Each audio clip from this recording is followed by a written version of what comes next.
ce site aujourd'hui que vous voyez verdoyant était vide.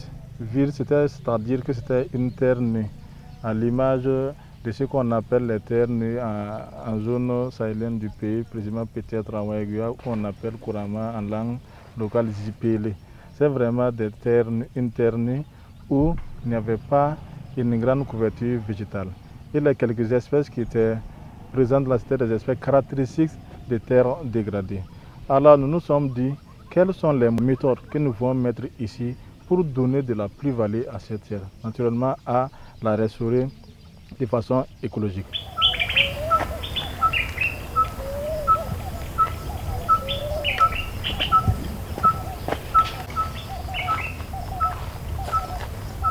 Pour restaurer cette terre dégradée, nous avons misé sur nos espèces locales.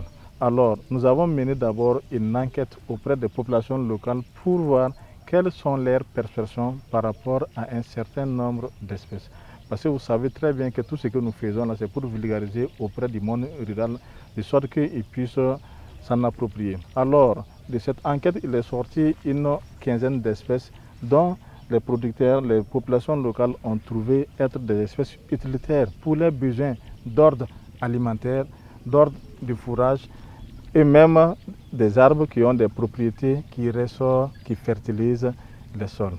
Alors, nous avons au début produit ces 15 plants que nous avons amenés ici. Nous savons très bien que la terre ici était une terre dégradée, pauvre en nutriments dont les plantes ont besoin pour leur développement, pour leur croissance. Alors, nous nous sommes dit que on sait très bien que le facteur limitant de nos écosystèmes semi-arides, c'est d'abord l'eau et également la fertilité de nos sols.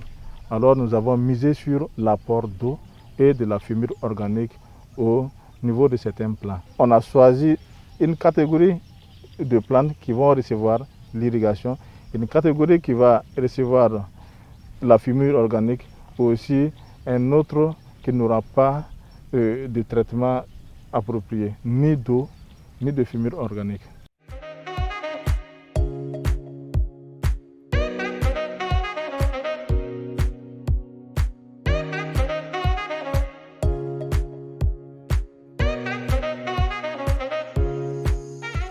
Au jour d'aujourd'hui, nous avons trouvé que nos plantes, malgré qu'elles soient locales, ont montré des taux de survie qui allaient au-delà de 80, 90 à 95%.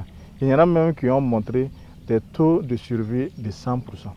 Alors après le taux de survie, on a trouvé également qu'il y a ces espèces-là qui ont montré des performances de croissance en hauteur et en diamètre quand même acceptable en comparaison de ces données-là avec les plantes dites exotiques.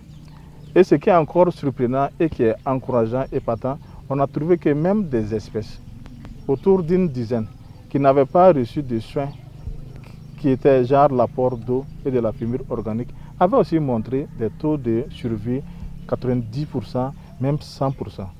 Et déjà, on s'est dit que si ces espèces qui au départ étaient 15, il reste 12.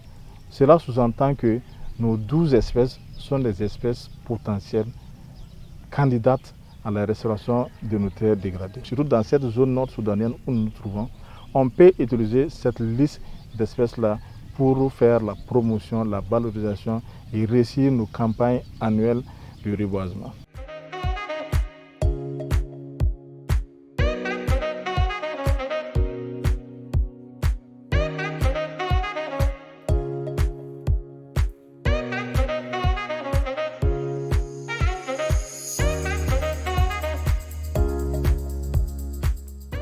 Ça montre à souhait qu'on peut faire confiance en nos espèces locales pour restaurer nos terres dégradées, pour réussir nos campagnes annuelles de reboisement.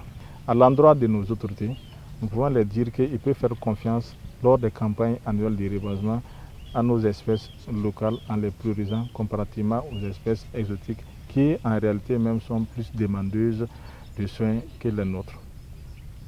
Également, à l'endroit encore de ces autorités politiques, c'est d'accorder aussi un appui conséquent, en finance surtout, pour aider, appuyer la recherche à faire encore beaucoup plus de prouesses.